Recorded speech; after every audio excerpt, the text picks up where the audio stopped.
Captain Marcus stood at attention in the grand throne room, his weathered face showing no emotion as King Aldrich's voice echoed through the marble halls. The morning sun streamed through stained glass windows, casting colorful shadows across the polished floor where Marcus had served faithfully for 23 years. "You will take 50 men and march to the village of Thornwick," the king commanded, his crown glinting in the light. "The people there have refused to pay their taxes for the 3rd month running. Make an example of them." Marcus felt his jaw tighten slightly, though his expression remained stone-faced. He had heard whispers from the servants about Thornwick. The harvest had failed this year due to floods, and the villagers were struggling just to feed their children. Taking what little they had left would mean starvation for many families. "What kind of example, Your Majesty?" Marcus asked carefully, his deep voice steady despite the knot forming in his stomach. King Aldrich leaned forward on his throne, his cold blue eyes fixed on his most trusted guard. "Burn their grain stores, arrest the village elder, show them what happens when subjects defy their king." The other nobles in the court nodded their approval, their silk clothes rustling as they murmured agreement. They had never gone hungry a day in their lives, Marcus thought bitterly. They didn't understand what it meant to watch your child grow thin from lack of food. Marcus had grown up in a village much like Thornwick. His own father had been a farmer who worked from dawn to dusk just to put bread on their table. The memory of his mother rationing their meager meals during hard times still haunted him. How could he now be the one to take food from other desperate families? "I understand, Your Majesty," Marcus replied, though his heart rebelled against every word. "When shall we depart?" "At first light tomorrow," the king said dismissively. "And Marcus, I want this matter resolved quickly and decisively. These peasants need to remember their place." As Marcus bowed and turned to leave, he caught sight of movement in the shadows near a side entrance. Princess Elena, the king's youngest daughter, was watching from behind a marble pillar. At only 16, she was known throughout the castle for her gentle nature and her habit of spending time with the servants, learning their stories and concerns. Their eyes met for a brief moment. Elena's face was pale, and Marcus could see the distress in her dark eyes. She had clearly heard every word of her father's cruel orders. Unlike her older sisters who cared only for parties and pretty dresses, Elena had always shown compassion for the common people. Marcus walked slowly to his quarters, his mind racing. In all his years of service, he had never once disobeyed a direct order from the king. His loyalty was legendary throughout the kingdom. Other guards looked up to him, and the king trusted him completely. But this order felt different. This wasn't about protecting the kingdom or maintaining justice. This was about punishing hungry people for being unable to give what they didn't have. He sat heavily on his bed, staring at his sword mounted on the wall. The blade had seen many battles, always in service of what he believed was right. Could he really use it now to threaten starving villagers? Could he watch children cry as their last hope for food went up in flames? As night fell, Marcus found himself walking the castle corridors instead of sleeping. He passed the kitchen where servants were cleaning up after the royal feast. Mountains of leftover food would likely be thrown away, enough to feed a village for days. The irony wasn't lost on him. His footsteps echoed in the empty hallways as he struggled with his conscience. He had sworn an oath of loyalty to the crown, but he had also sworn to protect the innocent. How could he do both when they seemed to conflict so directly? Near midnight, as he passed through the garden courtyard, he heard soft footsteps behind him. Turning, he saw Princess Elena approaching in her nightgown, a shawl wrapped around her shoulders against the cool night air. "Captain Marcus," she said quietly, her voice barely above a whisper. "I couldn't sleep. I keep thinking about those poor people in Thornwick." Marcus looked around to ensure they were alone before responding. "Your Highness, you should return to your chambers. It's not safe to wander the castle at night." "Safe?" Elena laughed bitterly. "I'm safe in my warm bed with a full belly, while innocent families face starvation." "How is that fair?" The princess moved closer, her eyes pleading. "You're a good man, Captain. I've seen how you treat the servants with respect, how you always try to find peaceful solutions. Please tell me you won't really hurt those people." Marcus felt his carefully maintained composure beginning to crack. "I have my orders, Princess. I've served your father faithfully for over 2 decades. But this is different," Elena insisted. "This isn't about loyalty or duty. This is about right and wrong." As they stood in the moonlit garden, Marcus realized that the young princess understood something that had taken him much longer to see. Sometimes true loyalty meant having the courage to say no, even to a king. Dawn broke gray and cold over the castle as Marcus assembled his men in the courtyard. 50 of the kingdom's finest soldiers stood in perfect formation, their armor polished and weapons ready. These were men who had followed Marcus through countless battles, trusting his judgment and leadership without question. Lieutenant William approached, his young face eager and ready for action. "The men are prepared, Captain. Shall we ride out to teach these tax dodgers a lesson?" Marcus studied the faces of his soldiers. Some were barely older than Princess Elena, farm boys who had joined the guard seeking adventure and steady pay. Others were seasoned veterans who had families of their own in villages throughout the kingdom. Did any of them realize they were about to destroy lives very similar to their own? "Mount up," Marcus commanded, his voice lacking its usual authority. As the soldiers prepared their horses, he found himself moving slowly, his mind still churning with doubt. The king appeared on the castle steps, surrounded by his advisors. "Make haste, Captain," he called out. "I want news of your success before the day is done." Marcus saluted stiffly and led his men through the castle gates. The rhythmic sound of horses' hooves on cobblestone seemed to echo his conflicted heartbeat. Behind them, the castle grew smaller, but Marcus could feel the weight of his duty pressing down on him like a stone. The journey to Thornwick would take most of the morning. As they rode through the countryside, Marcus noticed signs of the hardship that had befallen the land. Fields that should have been green with crops were brown and muddy from the floods. Abandoned farmhouses dotted the landscape, their owners having fled to seek work in distant cities. "Captain," called Sergeant Davies, an older soldier who had served alongside Marcus for 15 years. "The men are wondering about our orders. Burning grain stores seems harsh for people who've lost their harvest to floods." Marcus slowed his horse to ride beside Davies. Here was a man whose opinion he valued, someone who had seen enough of war to understand the difference between necessary action and cruelty. "We follow orders, Sergeant," Marcus replied, though the words felt like ash in his mouth. Davies nodded slowly, but Marcus could see the doubt in his weathered eyes. "Aye, sir. But some of the younger lads are asking questions. They've got family in villages like this one."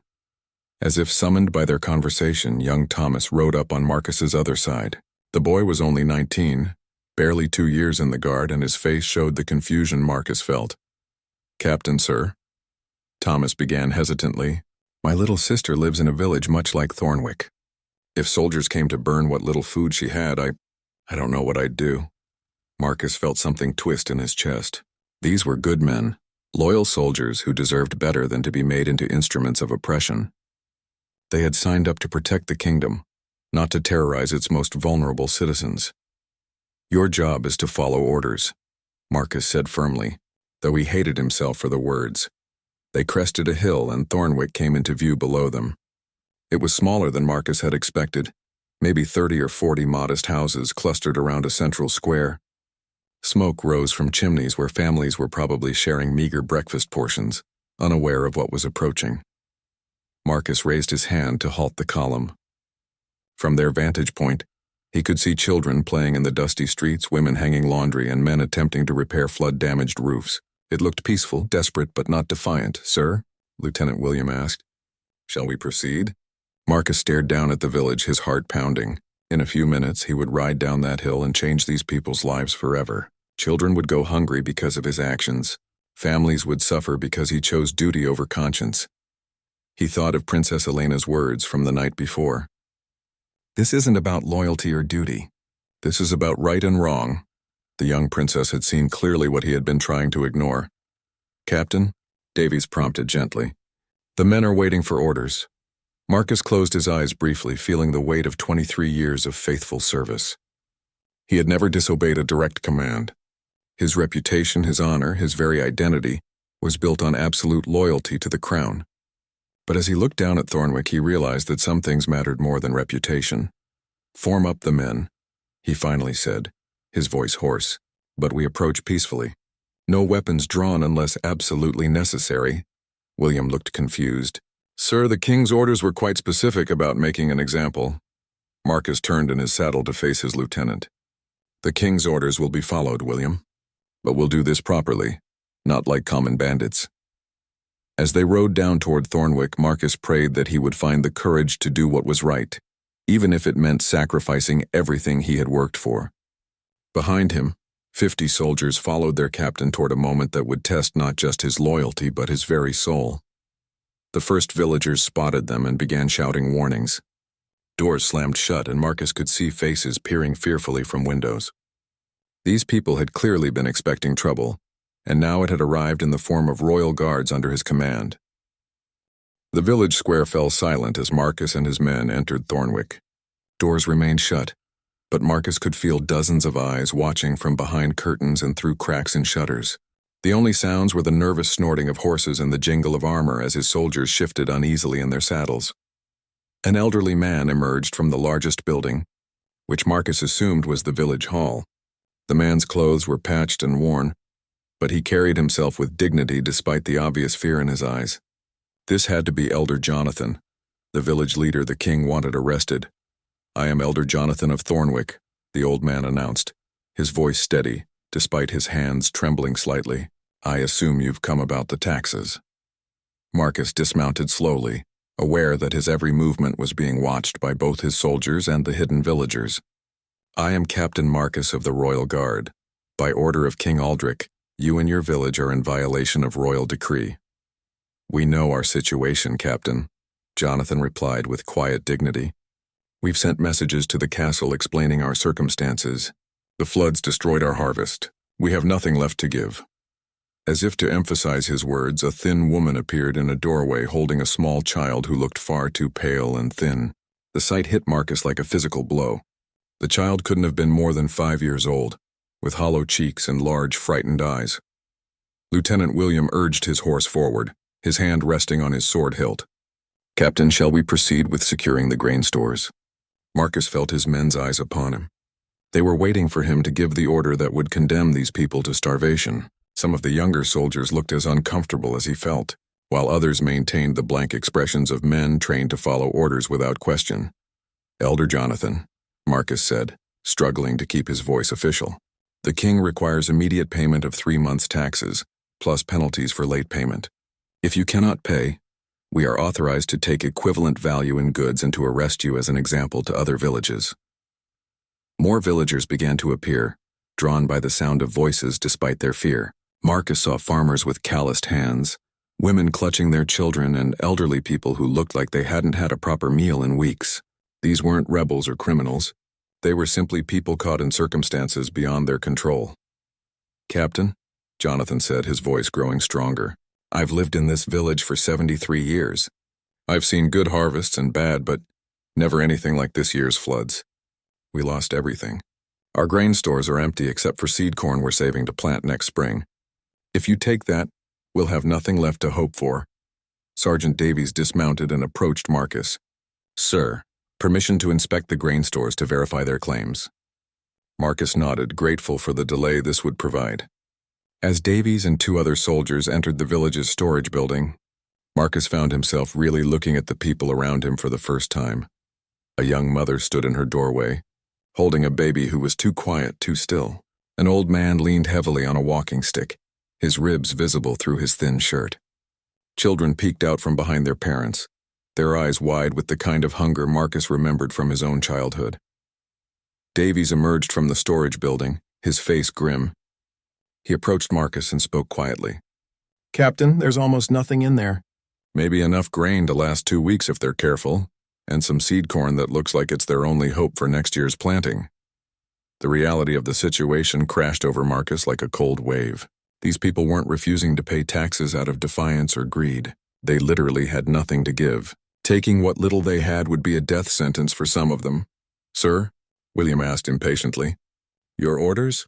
Marcus looked at his young lieutenant, seeing the eager anticipation in his eyes. William was a good soldier, but he lacked the experience to understand what they were really being asked to do. He saw only duty and the opportunity to prove himself in the king's service. "Stand down for now," Marcus commanded. "I need to assess the situation properly."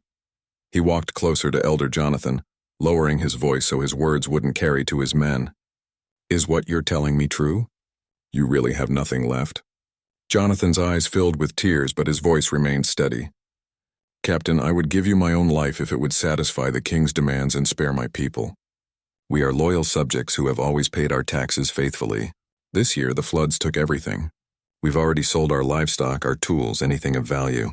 What you see here is all that remains. Marcus felt his carefully constructed resolve crumbling. He had spent his entire adult life following orders without question.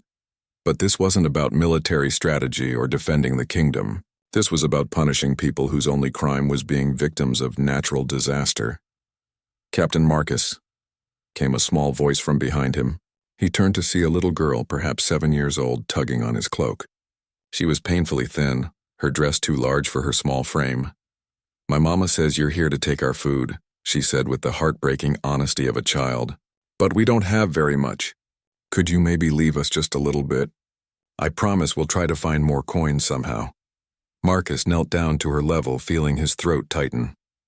The child's innocent trust and willingness to bargain for survival shattered something inside him. This was someone's daughter, someone's precious child, reduced to begging for scraps from armed soldiers. Standing slowly, Marcus faced his men. Their faces showed a range of emotions, from confusion to sympathy to impatience. These were good soldiers who deserved better than to be made into instruments of cruelty. The moment had come when Marcus would have to choose between his oath to the king and his oath to protect the innocent. As he looked around at the desperate faces of Thornwick's people, he realized there was really no choice at all. Marcus stood in the center of Thornwick Square, feeling the weight of 50 pairs of eyes watching him from behind. His soldiers waited for orders that he found himself unable to give. The silence stretched on, broken only by the sound of a crying baby somewhere in the village. "Captain," Lieutenant William said, his voice tight with confusion and growing impatience, "we have our orders from the king himself. We cannot simply stand here." Marcus turned to face his men, seeing their different reactions clearly now. Some of the younger soldiers looked relieved at the delay, their faces showing sympathy for the villagers. Others, particularly the career soldiers who had never known poverty, appeared frustrated by his hesitation. "You're right, William," Marcus said finally. "We cannot simply stand here." He took a deep breath, knowing that his next words would change everything. "Men, I want you to look around this village. Really look at what we see here." The soldiers shifted uncomfortably, but they obeyed. Marcus watched as their eyes took in the obvious signs of starvation, the patched clothing, the hollow cheeks of the children. "Thomas," Marcus called to the young soldier who had mentioned his sister earlier. "What do you see when you look at these people?" Thomas swallowed hard, his voice barely above a whisper. "I see my own family, sir. I see people who are suffering through no fault of their own. And you, Davies? What do you see?" The grizzled sergeant's jaw worked for a moment before he answered. "I see people who need help, not punishment, Captain." Lieutenant Williams stepped forward, his face flushed with anger. "Captain, with respect, what we see doesn't matter. We have direct orders from His Majesty. Our personal feelings are irrelevant." Marcus nodded slowly. "You're absolutely right, William. Our orders are clear." He paused, feeling the moment balance on a knife's edge. "But I cannot and will not follow them." The words hung in the air like a thunderclap. Several soldiers gasped, while others looked around nervously as if expecting the king himself to appear and punish them all for witnessing such insubordination. "Sir?" William's voice cracked slightly. "Did you just say you're refusing a direct order from the king?" "That's exactly what I said," Marcus replied, his voice growing stronger with each word. "I will not burn the food stores of starving people. I will not arrest an old man whose only crime is having nothing left to give. And I will not make my soldiers into bullies who terrorize the innocent." Elder Jonathan stepped forward, his face pale with shock. "Captain, please don't sacrifice yourself for us." "We understand you have no choice." Marcus turned to the old man with a sad smile. "Elder, I've spent 23 years believing I had no choice. Today I learned that we always have a choice. It's just that sometimes the right choice requires courage we're not sure we possess." The sound of approaching hoofbeats made everyone turn toward the village entrance. A single rider approached at full gallop, and Marcus recognized the royal messenger's uniform immediately. His heart sank as he realized the king must have sent someone to check on their progress. The messenger reined in his lathered horse and dismounted quickly. "Captain Marcus, His Majesty requests an immediate report on the situation in Thornwick. He expects to hear that the village has been dealt with accordingly." Marcus felt his men's eyes on him again. This was it, the moment when his defiance would become known to the king. There would be no going back from, "Here, tell His Majesty that I found the situation in Thornwick to be more complex than anticipated," Marcus said carefully. "I require more time to properly assess the circumstances." The messenger looked confused. "Sir, the king was quite specific. He wants to know that the grain stores have been burned and the elder arrested. He's planning to use this as an example to other villages considering tax resistance." Lieutenant Williams stepped forward. "Captain, surely we can complete our mission and then provide the required report." Marcus saw the hope in Williams' eyes, the young officer's desperate desire to avoid the catastrophe he could see approaching. But there was no middle ground here, no way to compromise between right and wrong. "No, William," Marcus said firmly. "Return to the castle and tell the king that I refuse to follow his orders regarding Thornwick." The messenger's mouth fell open. "Captain, you can't possibly mean that. The penalty for disobeying a direct royal order is death." "I understand the consequences," Marcus replied, surprised by how calm he felt now that the decision was made. "But I will not harm innocent people regardless of the cost." Sergeant Davies suddenly stepped forward. "If the captain refuses to follow these orders, then so do I." Young Thomas quickly joined him. "And I, sir." One by one, more soldiers dismounted and stood beside Marcus. Some remained mounted, clearly torn between loyalty to their captain and fear of the king's wrath. Marcus felt a surge of pride in the men who chose to stand with him, and he bore no anger toward those who stayed in their saddles. "Captain," one of the remaining mounted soldiers called out, "what about our families? Our positions? Our lives?" Marcus nodded, understanding. "Any man who wishes to return to the castle and report that he disagreed with my decision is free to do so. I won't have your blood on my conscience along with my own." The messenger mounted his horse, his face pale with shock. "Captain Marcus, I urge you to reconsider. The king's mercy is not infinite." "Tell His Majesty that I served him faithfully for 23 years, Marcus replied. "But I cannot serve orders that go against everything I believe in.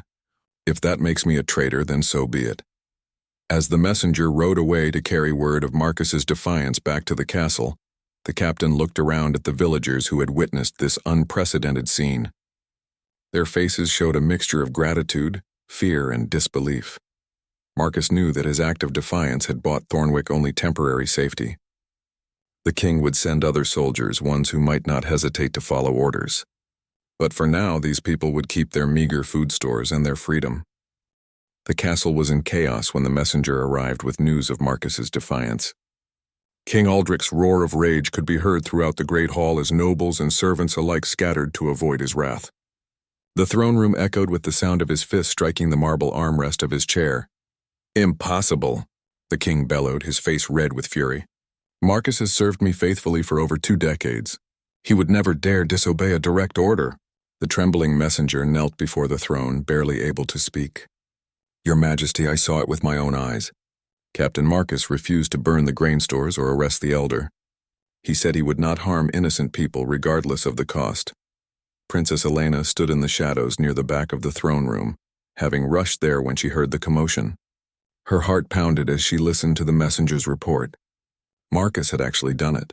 He had chosen conscience over duty, knowing full well what it would cost him.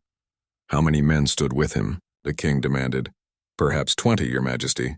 The others remained loyal to the crown, though they seemed conflicted." King Aldrich rose from his throne, his crown catching the light as he paced angrily. 20 of my own guards. This is not mere insubordination, this is treason. They've all signed their own death warrants." Prince Edmund, Elena's older brother and heir to the throne, stepped forward. "Father, perhaps we should consider the possibility that Marcus had good reasons for his actions. He's not a man given to rash decisions. Good reasons?" The king spun to face his son. "There are no good reasons for defying your king. Marcus swore an oath of loyalty and he has broken it. The penalty is death and it will be carried out immediately." Elena felt her blood turn cold. She had hoped that Marcus's act of defiance might make her father reconsider his harsh orders. But instead, it had only made him more determined to assert his authority. Soon the man who had chosen mercy over blind obedience would pay with his life. "Summon Captain Reginald," the king commanded. "Tell him to take 100 men to Thornwick immediately. He is to arrest Marcus and his conspirators, complete the original mission, and make an even harsher example of the village for harboring traitors. Elena's mind raced. Captain Reginald was known throughout the kingdom for his ruthless efficiency. Unlike Marcus, he would follow any order without question, no matter how cruel. If he reached Thornwick, not only would Marcus and his men die, but the village would suffer far worse than originally planned. As the king continued issuing orders for Marcus's arrest and execution, Elena quietly slipped away from the throne room. Her heart hammered in her chest as she made her way through the castle corridors, her mind working frantically to find some way to help. She thought of Marcus standing in the moonlit garden, torn between duty and conscience. She remembered the pain in his eyes as he struggled with orders that went against everything he believed in. This man had served her family faithfully for most of her life, and now he faced death for choosing to protect the innocent. Elena reached her chambers and began pacing, her silk slippers silent on the stone floor. As the youngest princess, she had little real power in the kingdom. Her father rarely listened to her opinions, and her brothers often dismissed her concerns as childish sentiment. But perhaps there was something she could do. A knock at her door interrupted her frantic planning. "Come in," she called, quickly composing herself. Her lady-in-waiting, Sarah, entered with a worried expression. "Your Highness, there are terrible rumors spreading through the castle. They say Captain Marcus has been declared a traitor." Elena nodded grimly. "It's true, Sarah. He refused to burn the grain stores of starving villagers, and now my father plans to execute him for it." Sarah gasped, her hand flying to her mouth. "But Captain Marcus is the most honorable man in the kingdom. Surely the king wouldn't actually—" "He would," Elena said firmly, "unless someone can change his mind." As Sarah left, Elena continued pacing. She thought about all the conversations she'd had with the castle servants over the years, learning about their lives and struggles. She remembered the stories they told about their families in distant villages, facing the same hardships as the people of Thornwick. An idea began to form in her mind, dangerous but potentially effective. If her father wouldn't listen to reason, perhaps she could find another way to save Marcus and protect the villagers. It would require tremendous courage and would likely result in her own punishment, but she couldn't stand by and watch good people suffer for her father's pride. Elena moved to her writing desk and began composing a letter, her hand trembling slightly as she wrote. This single piece of parchment could change everything, but it was the only way she could think of to prevent a tragedy. As night fell over the castle, Elena made her final preparations. Tomorrow, Captain Reginald would ride out with his 100 men to arrest Marcus and complete the mission in Thornwick. But tonight, Elena would set in motion a plan that she prayed would save both the captain she admired and the innocent people he had chosen to protect. She thought of Marcus's words in the garden. Sometimes true loyalty meant having the courage to say no, even to a king. Tomorrow, Elena would discover if she possessed that same courage, and whether a 16-year-old princess could stand against the might of a king's wrath. The letter completed, Elena sealed it carefully and hid it in her cloak. Everything now depended on whether she could reach the right people before it was too late. As she prepared for what might be the most important night of her life, Elena offered a silent prayer for Marcus and his men, alone in Thornwick and unaware that an army was already marching toward them. Elena waited until the castle was deep in sleep before beginning her dangerous mission. The corridors were dark, except for the occasional torch flickering in its bracket, casting dancing shadows on the stone walls. Her soft-soled slippers made no sound as she moved through passages she had known since childhood. Her first stop was the servants' quarters, where she found Martha, the head cook who had practically raised her. The older woman was shocked to see the princess at her door in the middle of the night, but Elena quickly explained the situation. "Princess, you can't be serious," Martha whispered, her face pale in the candlelight. "If your father discovers what you're planning, then I'll face the consequences," Elena replied firmly. "But I cannot stand by and watch Captain Marcus die for doing what was right. Will you help me?" Martha studied the young princess's determined face and slowly nodded. "That man saved my grandson from bandits last year. I owe him a debt. What do you need?" Elena explained her plan, and soon Martha was waking trusted servants throughout the castle. These were people who had served the royal family for years but who also remembered their own humble origins. Many had family members in villages like Thornwick, and they understood what Marcus had sacrificed to protect innocent people. Word spread quietly through the servants' network that had always existed beneath the notice of the nobility. Stable hands, kitchen workers, guards assistants, and cleaning staff all heard the same message. Princess Elena needed their help to save Captain Marcus and prevent a massacre in Thornwick. By dawn, Elena had gathered nearly 200 people in the castle's lower courtyard. They stood nervously in the early morning light, aware that what they were about to do could cost them their positions or worse. But their faces showed determination as Elena climbed onto a wooden crate to address them. "My friends," she began, her young voice carrying clearly in the still air. "You all know Captain Marcus as a fair and honorable man. Yesterday he chose to protect starving villagers rather than follow cruel orders, and now my father plans to execute him for it." Murmurs of anger and dismay rippled through the crowd. Elena raised her hand for silence. "Captain Reginald has already left with 100 soldiers to arrest Marcus and his men. But we can reach Thornwick first if we leave immediately. I'm not asking you to fight against the king's men, but I am asking you to stand with me and show that mercy and justice still matter in this kingdom." An old gardener stepped forward. "Princess, we'd follow you anywhere, but what can we do against trained soldiers?" Elena smiled, pulling out the letter she had written the night before. "We're going to give Captain Marcus something he never had before, something that changes everything. We're going to give him a royal order that supersedes my father's commands." The crowd looked confused until Elena explained. According to ancient laws that still governed the kingdom, any member of the royal family could issue emergency orders to protect the realm's subjects from immediate harm. The catch was that such orders could only be given in person and in the presence of witnesses. "If I can reach Marcus before Captain Reginald does, I can legally order him to protect Thornwick instead of surrendering. It's a loophole, but it might save his life and give us time to find a better solution." The servants looked at each other uncertainly. What Elena proposed was technically legal, but it would be seen as a direct challenge to the king's authority. Anyone who helped her would be risking everything. Sarah, Elena's lady-in-waiting, was the first to speak up. "I'll come with you, Your Highness. Captain Marcus once helped my father when he was accused of stealing from the treasury. He proved my father's innocence when others would have let him hang." One by one, others stepped forward. The blacksmith's apprentice whose sister lived in a village like Thornwick, the stablemaster whose son served under Marcus, the seamstress whose husband had been saved by Marcus during a border raid.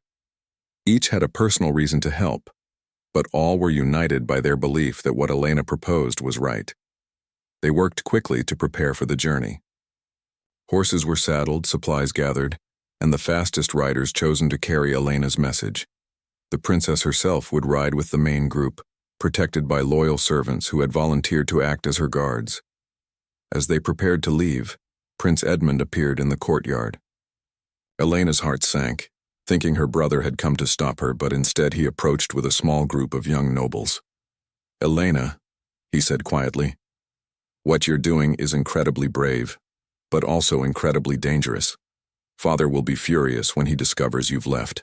"Then you should probably arrest me now," Elena replied, lifting her chin defiantly. Edmund smiled sadly.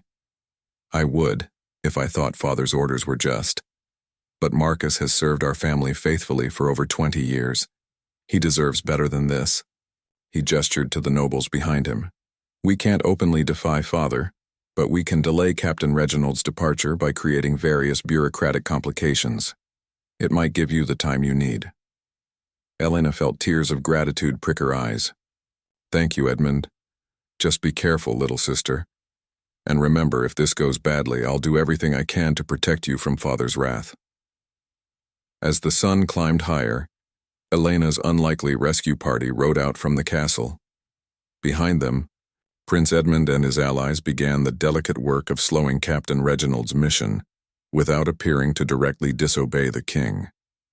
Elena pushed her horse hard, knowing that Marcus's life hung in the balance. She had never issued a royal order before, had never wielded the authority that came with her birthright. But today, she would discover whether a princess's compassion could overcome a king's pride. The race to save Marcus had begun, and Elena prayed they would reach Thornwick before it was too late. As they rode through the countryside, she rehearsed the words she would speak to Marcus, the legal phrases that might save his life and protect the innocent people he had chosen to defend.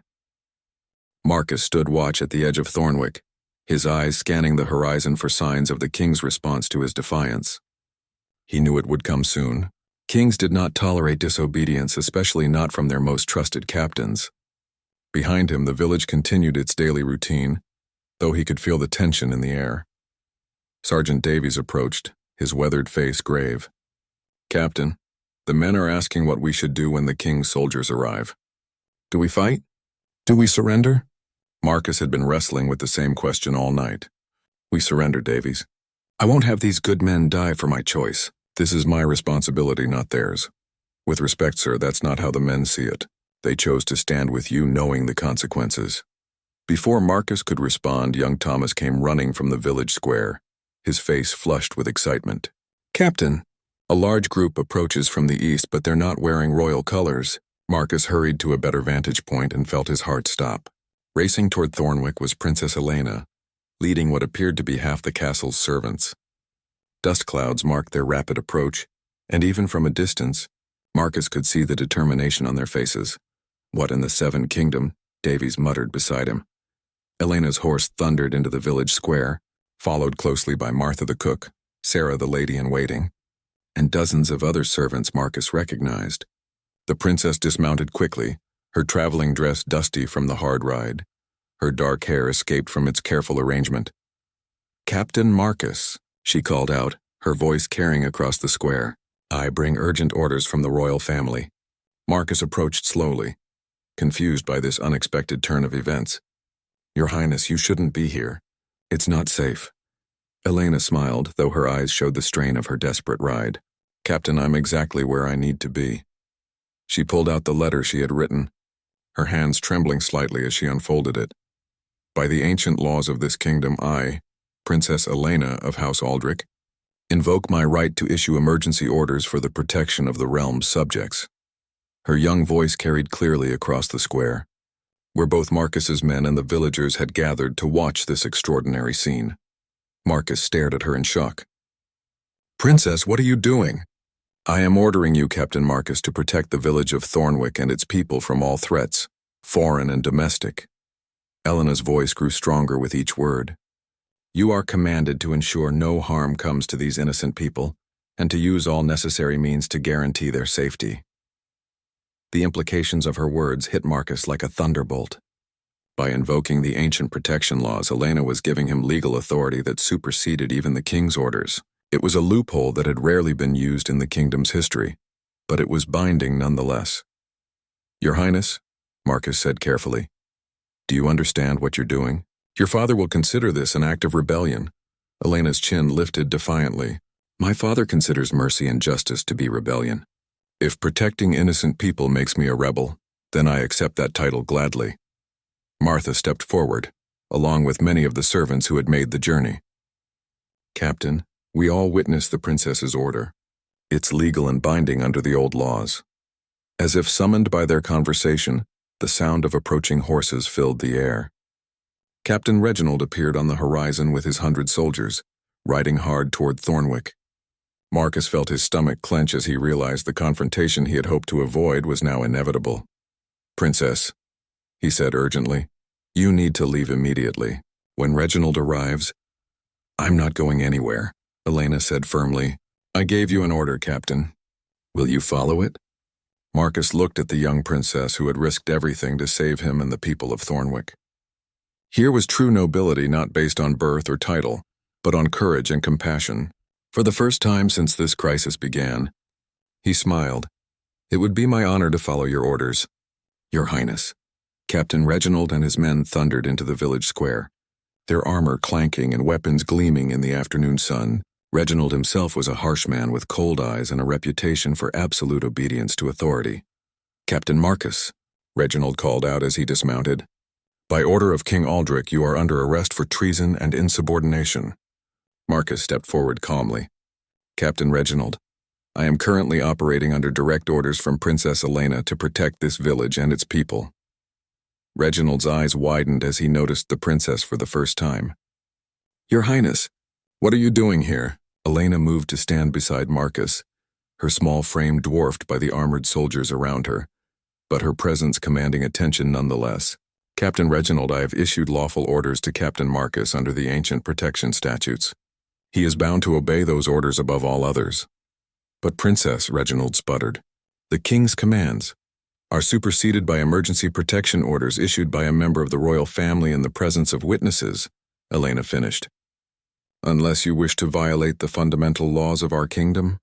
Reginald looked around desperately, clearly out of his depth. He was a man who followed orders without question, but now he faced a situation where different orders conflicted with each other. Elder Jonathan stepped forward, his old voice carrying surprising strength. Captains, Princess, with respect, there's something you all should know. While you've been talking, the children of our village have been gathering food and water, not for ourselves, but for your soldiers who've ridden hard to get here. As if on cue, the thin little girl who had spoken to Marcus earlier approached Captain Reginald with a cup of water. Sir, you look thirsty. My mama said we should share what little we have. Reginald stared down at the child, his harsh expression softening as he saw her genuine kindness despite her obvious hunger. Around the square, other children were offering food and water to his confused soldiers. This is what Captain Marcus chose to protect, Elena said softly. These are the people my father ordered him to harm. Look at their faces, Captain Reginald. Tell me honestly whether they deserve punishment or protection. For a long moment, the square was silent except for the sound of children's voices offering hospitality to the soldiers who had come to arrest their protector. Marcus watched as Reginald's certainty began to crumble, his rigid worldview challenged by the simple generosity of people who had every reason to fear him. Finally, Reginald spoke, his voice hoarse with emotion. Princess Elena, I need to return to the castle to clarify my orders. This situation requires the king's direct attention. Elena nodded graciously. Of course, Captain. Please tell my father that his daughter stands behind her orders completely. As Reginald and his men rode away, Marcus turned to Elena with wonder and gratitude. Your Highness, you've saved not just my life, but the lives of everyone in this village. How can we ever thank you? Elena smiled, looking older than her 16 years but with hope shining in her eyes. Captain, you don't need to thank me. You showed me what true honor looks like. All I did was follow your example. As the sun set over Thornwick, Marcus realized that this young princess had done more than save lives. She had proven that sometimes the greatest strength comes not from following orders blindly, but from having the courage to do what's right, regardless of the cost. The Royal Guard would indeed follow orders, but now those orders came from someone who understood that true leadership meant protecting those who could not protect themselves.